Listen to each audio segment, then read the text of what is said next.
പാലോം പാലോം നല്ല നടപ്പാലോം. അത് തിരിച്ചിലാവല്ലോ. അതാണോ?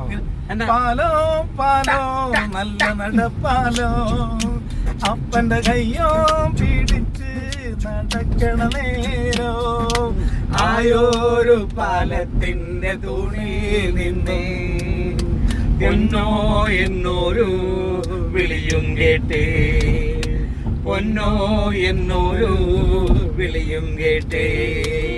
എന്താണപ്പാ വിളിയും കേട്ടേ, എൻ്റെ അമ്മ വിളിക്കണൊരൊച്ച പോലെ, എൻ്റെ അമ്മ മണ്ണോട് മണ്ണായെന്നേ അപ്പൻ തന്നല്ലേ പറയാറുള്ളൂ, അപ്പൻ തന്നല്ലേ പറയാറുള്ളൂ. പെണ്ണിന്റെ ചോര വീണാലത്രേ പാലത്തിൻ തൂണ് ഉറയ്ക്കുള്ളോന്ന്, പെണ്ണിന്റെ ചോര വീണാലത്രേ പാലത്തിൻ